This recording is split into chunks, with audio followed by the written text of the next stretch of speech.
bienvenue sur Africa 24 dans cette nouvelle édition du Morning News. Au sommaire de l'actualité, la très attendue conférence diplomatique s'est ouverte ce lundi à Conakry. La dernière édition remonte à 20 ans. Le décryptage à suivre de cet événement qui se poursuit dans la capitale guinéenne. Puis la question de l'explosion démographique qui pose nécessairement celle du logement social. Seulement voilà, l'Afrique est en panne de logements sociaux alors que des centaines de milliers sont attendus chaque année. N'Djamena, capitale de la mode. La ville a abrité le festival Kelou Fashion, une 7e édition qui a fait la part belle aux jeunes créateurs. En Guinée, près de 20 ans après sa dernière édition, la conférence diplomatique s'est ouverte ce lundi dans la capitale Conakry. L'événement se tient avec quelques jours de retard puisqu'il était prévu les 11 et 14 mars. La rencontre rassemble le corps diplomatique pour un état des lieux de la politique étrangère de la Guinée. Marcel Farba-Maroun. La première conférence diplomatique en Guinée s'est ouverte ce lundi 29 avril 2019 à Conakry. Le thème choisi est la diplomatie au service de l'émergence de la Guinée. Objectif, une nouvelle dimension essentiellement économique de l'action diplomatique avec des objectifs de développement concourant à l'émergence de la Guinée. Cette mutation est d'autant plus urgente que le pays est résolument engagé dans la mise en œuvre du plan national de développement économique et social. La Guinée est devenue beaucoup plus fréquentable. Le cercle de partenariat s'est beaucoup élargi. Et la Guinée a ouvert aussi plusieurs ambassades, notamment dans les pays émergents. Vous vous souviendrez que lorsque le président Alpha Condé, lors de son investiture, il avait lancé le slogan « Guinea is back ». La diplomatie est l'un des rares outils viables à la disposition des États, leur permettant de faire entendre leur voix. Une opportunité qui ne devrait toutefois pas faire oublier l'essentiel, la valorisation des intérêts de la nation guinéenne sur la scène internationale. Le président a déjà mené une grande offensive diplomatique depuis qu'il est venu au pouvoir. Même s'il y a ouverture, il va falloir prendre des précautions pour protéger certains secteurs, par exemple dans l'économie guinéenne. Et il faut se rappeler aussi que le président a toujours prôné la transformation sur place de nos matières premières pour créer la plus-value. À noter que depuis l'avènement du président Alpha Condé en 2010, la Guinée a indéniablement marqué son retour sur la scène internationale. Rappelons que cette conférence diplomatique, qui va se tenir chaque 2 ans, prendra fin le 3 mai 2019. Au Cameroun, les autorités ont récemment inauguré une nouvelle usine des transformations du cacao. Gigantesque unité d'une capacité de 32 000 tonnes dans la localité de Kekem, dans la région de l'Ouest. Le projet a coûté 13 milliards de francs CFA. L'objectif pour le Cameroun, qui ne transforme qu'environ 25% de ses fèves, est de parvenir à transformer d'ici à 2020 50% de la production. Reportage de notre correspondant Thierry Ndassa.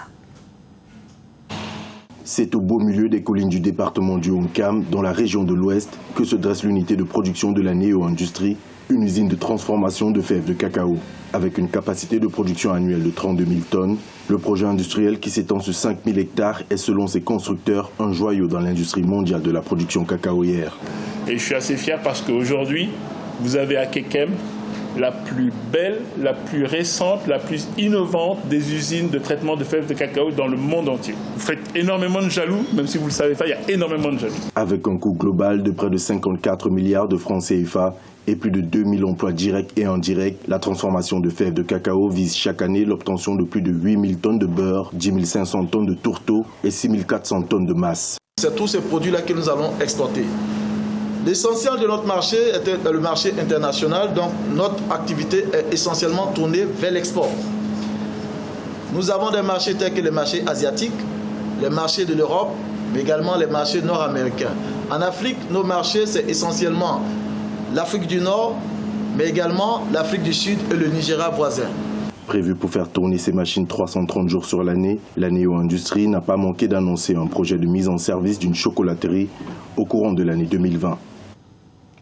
Le Poul, longtemps considéré comme le grenier de Brazzaville, peine à relancer son agriculture touchée par le conflit qui a secoué ce département entre 2016 et 2017 pour secourir les agriculteurs qui réclament la mécanisation de leur activité.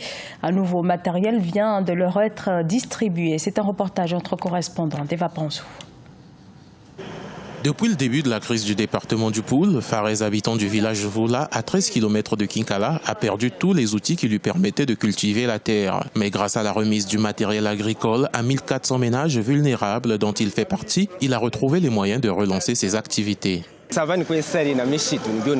En tant qu'agriculteur, c'est ce qui me manquait comme matériel. Je n'avais plus de houe, de bottes ni de machettes. Je suis content de les recevoir. Notre proximité de la capitale Brazzaville peut nous permettre d'écouler facilement des produits comme le manioc, la tomate, les aubergines, car le trafic sur la route est ouvert du jour comme de nuit. Les bénéficiaires de ces kits de matériel agricole ont été identifiés dans 35 villages du département du Pool. Cette initiative des partenaires du gouvernement congolais au lendemain de la crise du Pool doit permettre aux ménages bénéficiaires de retrouver les capacités de production des vivres dont ils ont besoin pour se nourrir. Comme tous les pays qui ont été secoués à un moment ou un autre de leur histoire par des conflits de ce type, le relèvement constitue une étape importante pour les populations qui cherchent à se refaire après qu'elles aient souvent tout perdu à cause du conflit, les logements, les infrastructures de base et surtout les actifs agricoles et autres moyens de production. Cette opération s'inscrit dans le cadre du plan de réponse humanitaire et de relèvement lancé par le gouvernement du Congo et le système des Nations Unies en mars 2018. Celle-ci doit accompagner la transition vers le retour au développement des localités affectées par le conflit. La crise du logement sur le continent dans certains pays. La carence se chiffre à plusieurs millions de logements et la pénurie ne cesse de favoriser la naissance, mais aussi l'extension des bidonvilles. Plus de 200 millions d'Africains y habitent actuellement. On fait le point sur la situation dans ce sujet de Corinne Kamzefem. Selon Shelter Afrique, une société pour l'habitat et le logement, le continent doit fournir 4 millions d'habitations par an pour satisfaire ses besoins en logement. L'Afrique est aujourd'hui peuplée de plus d'1 milliard de personnes, un chiffre qui pourrait se situer à environ 1,6 milliard en 2030. Cette forte croissance démographique entraîne inévitablement une urbanisation accrue avec une demande conséquente en logement décent. Ces taux de croissance élevés ont entraîné une augmentation de la demande d'infrastructures et de logements dans les zones urbaines. Malheureusement, la planification urbaine et les investissements dans le logement sont souvent en retard, ce qui entraîne un déficit de logement. La hausse de la demande de logement à son tour a conduit les prix de l'immobilier à la hausse, ce qui restreint l'accès au logement décent, notamment pour les ménages pauvres, à revenus faibles et moyens. Les données de Shelter Afrique révèlent que cette crise du logement frappe de nombreux pays africains. L'Ouganda notamment est confronté à un déficit annuel de 1,6 million de logements, 2 millions de logements au Kenya, 3 millions de logements en Tanzanie, 3 millions de logements nécessaires en Afrique du Sud et 17 millions au Nigeria. Shelter a raison de pouvoir insister sur le fait qu'il faut des politiques publiques appropriées. Mais vous savez, le logement, il va ensemble avec le revenu des individus, parce que le logement, il faut l'acquérir. Le problème à résoudre, c'est un problème de véritable politique publique, économique, pour être en mesure d'assurer un bon niveau d'emploi et un bon niveau de rémunération. De nombreuses initiatives visant à fournir des logements décents sont en cours sur le continent. En 2018, le gouvernement nigérien a lancé une banque pour l'habitat. Dotée d'un capital de 10 milliards de francs CFA, la Banque nigérienne de l'habitat a pour mission de financer la promotion immobilière, la production et l'amélioration de l'habitat social dans ce pays. Retour à présent sur le festival Kelou Fashion qui s'est tenu à N'Djamena au Tchad. Grande rencontre de mode qui s'est déroulée du 24 au 28 avril. Les grands stylistes du continent ont répondu présents sur place. Des défilés haut en couleurs mettant à l'honneur les créations de jeunes stylistes du continent. Reportage Mamat Ramadan, Marcel Farba-Maroun.